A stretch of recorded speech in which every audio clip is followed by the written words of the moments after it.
వేసుకున్నంత మాత్రాన కోమటిరెడ్డి మీకు గౌరవం రాదు. పైకి కోట్లు దొరుకుని వికృతంగా మాట్లాడితే, వికృతంగా ప్రవర్తిస్తే ప్రజలే మీకు తగిన గుణపాఠం చెప్తారు. మీరు ఆన్లైన్ క్లాసులు పొద్దున 6 గంటలకు సునీల్ కనుగోలు ఆన్లైన్ క్లాసులు పెడుతున్నట్టున్నాడు క్యాబినెట్ మినిస్టర్లకు. బూతులు ఎట్లా మాట్లాడాలి, అసభ్యంగా ఎట్లా మాట్లాడాలి, కేసీఆర్ గారి మీద అవాకులు చెవాకులు ఎట్లా పేర్చాలి, దశాబ్ద కాలంలో తెలంగాణ రాష్ట్రంలో జరిగిన అభివృద్ధికి ఎట్లా మసిపోయాలి అని చెప్పి రోజు ఆన్లైన్ క్లాసులో సునీల్ కొనుగోలు కోచింగ్ ఇస్తా ఉన్నట్టున్నాడు. ఆ కోచింగ్తోని పెట్టేగిపోయి, ఆ కోచింగ్ విని పెట్టేగిపోతూ క్యాబినెట్ మినిస్టర్ ఇవాళ మూర్ఖులాగా ప్రవర్తిస్తూ ఉన్నారు. కోమటిరెడ్డి, నువ్వు కోతల రెడ్డివి, కారు పూతల రెడ్డివి. నువ్వు నిన్న ఏం మాట్లాడినావు? కేసీఆర్ రేవంత్ రెడ్డి కాలి గోటి కూడా సరిపోడా? రేవంత్ రెడ్డి 1000 జన్మలెత్తినా, మీ క్యాబినెట్ మినిస్టర్లు 1000 జన్మలెత్తినా కేసీఆర్ త్యాగాల చరిత్రలో 2 అక్షరాలు కూడా మీరు సంపాదించుకోలేదు. మీరా మాట్లాడేది? అన్ని రంగాలని సకల జనులని కడుపులో పెట్టుకొని చూసుకున్న కేసీఆర్ గారి మీద అవాకులు చెవాకులు పెడితే ఇవాళ మీరు పెద్దవాళ్ళం అయిపోతాం అనుకుంటే అది మీ మూర్ఖత్వం మాత్రమే. బహుశా మేము మంత్రులమైన మహాప్రభు అని చెప్పి వాళ్ళు మొత్తుకుంటే ఎవరు గుర్తిస్తలేరట వాళ్ళ మంత్రులుగా. వాళ్ళ నియోజకవర్గ ప్రజలు కూడా ఆశ్చర్యపోతున్నారు, వీళ్ళేంది కాలం కలిసి వచ్చి గాలికి మంత్రులు అయిపోయారని చెప్పి ఇప్పుడు కూడా ఎవరు వాళ్ళని మంత్రులుగా గుర్తిస్తలేరట.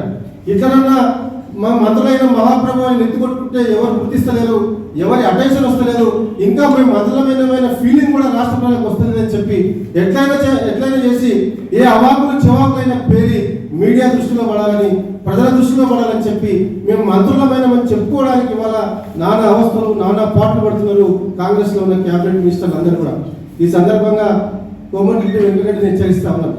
త్యాగాల పురుషుడి మీద, త్యాగాల చరిత్రను నిర్మించిన నాయకుడి మీద, తెలంగాణ ప్రజలు గుండెల్లో పెట్టుకున్న కేసీఆర్ గారి మీద మీరు ఏ మాట్లాడినా, మీరు ఏ అవాకు చవాకులు వెళ్ళినా ప్రజలు మీకు బుద్ధి చెప్తారు. నిన్న మాత్రం ఒకటే భజన మొదలుపెట్టింది. కనీసం భజన చేసే ముందు గతంలో నువ్వు ఏం మాట్లాడో ఒకసారి ఆలోచన గుర్తున్నదా కోమటిరెడ్డి గారు అని చెప్పి వాళ్ళు మేము ప్రశ్నిస్తా ఉన్నాం.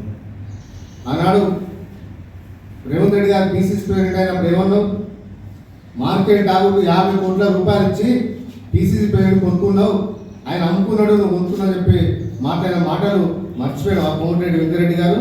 ఇవాళ కేసీఆర్ గారిని రేవంత్ రెడ్డి గారిని కలిపి కాలి గోడుతో సమానం చెప్పి మాట్లాడతావా? ఇవాళ నీ పదవుల కోసం కోమటిరెడ్డి కాళ్ళ దగ్గర పడి ఉండేది మీరు, నువ్వు నీ బ్రదర్. మీకు పార్టీ అనేది మీకు ప్రేమ ఉండదు, మీ పార్టీ అంటే కూడా మీకు ప్రేమ ఉండదు, ఓ గౌరవం ఉండదు. మునుగోడు ఎలక్షన్లో ఏం మాట్లాడావు? మీ తమ్ముని గెలిపి అని చెప్పినావు. మీ తమ్ముడు బీజేపీలో ఉంటాడు, మీ తమ్ముని కోసం నువ్వు పాటు. ఇవాళ అదే ఆ రోజు రేవంత్ రెడ్డికి వ్యతిరేకంగా మీ తమ్ముడికి నువ్వు ప్రచారం చేసినావు. ఇవాళ మళ్ళీ రేవంత్ రెడ్డితోని ఇవాళ నువ్వు అంటగా అవుతా ఉన్నావు. నీ పదవిని కాపాడుకోవడానికి ఇవాళ నువ్వు వేసే ఎత్తుగడలు తెలంగాణ ప్రజలకు తెలియదా? కేసీఆర్ గారి మీద మాట్లాడితే గతంలో రేవంత్ రెడ్డి మీద ఎలాంటి ఆరోపణలు చేసినావో ప్రజలు మర్చిపోతారు అనుకుంటున్నావా? మా పార్టీ నాయకులు డబ్బులకు అమ్ముకున్నారని చెప్పి మా వాళ్ళు ఆరోపణలు చేసినారు. నీ ఆరోపణల తర్వాత నీ మాటలు బట్టి మా నాయకులు కూడా మార్కెట్ టాగర్ ఆరోపణలు వేస్తే మా నాయకులకు నోటీసులు వస్తాయి, పర్మిషన్ దావా ఇస్తాడు మార్కెట్ టాగర్. అదే నేను ప్రత్యక్షంగా నీగా మాత్రం నీకు నోటీస్ పంపేలాంటి అర్థమైంది. మార్కెట్ టాగర్ కాలు పట్టుకున్నావు కాబట్టి నీకు నోటీస్ పంపించలేదు. అదే మా ఊళ్ళో ధైర్యంగా నిలబడి మాట్లాడారు కాబట్టి ఇవాళ మా ఎమ్మెల్యే సుద్దిరెడ్డి గారికి ఇవాళ నోటీస్ పంపించారు.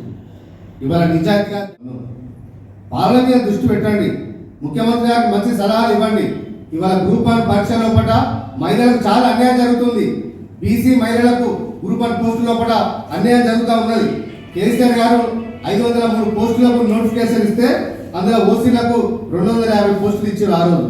ఇవాళ రేవంత్ రెడ్డి గారు ముఖ్యమంత్రి అయిన తర్వాత అదనంగా 60 పోస్టులకు క్యాబినెట్ అప్రూవల్ ఇచ్చి ఫైనాన్స్ క్లియరెన్స్ ఇచ్చి వాటి అన్ని కలిపి ఇవాళ నోటిఫికేషన్ ఇస్తే 563 పోస్టులకు నోటిఫికేషన్ ఇస్తే అందులో 8 పోస్టులు ఓసీలకు పెంచింది.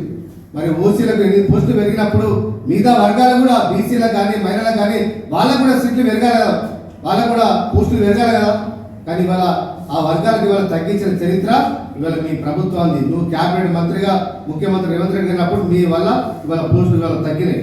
కేసీఆర్ గారు ముఖ్యమంత్రి ఉన్నప్పుడు బీసీలకు వారు ఇచ్చిన నోటిఫికేషన్ 503 పోస్టులకు 159 పోస్టులకు మహిళల బీసీలకు కేటాయిస్తే ఇవాళ మీరిచ్చిన పోస్టుల్లో పడ్డ 132 మాత్రమే ఇవాళ మీరు బీసీలకు పోస్ట్ ఇచ్చారంటే బీసీలకు ఈ నోటిఫికేషన్ ద్వారా అన్యాయం జరిగింది.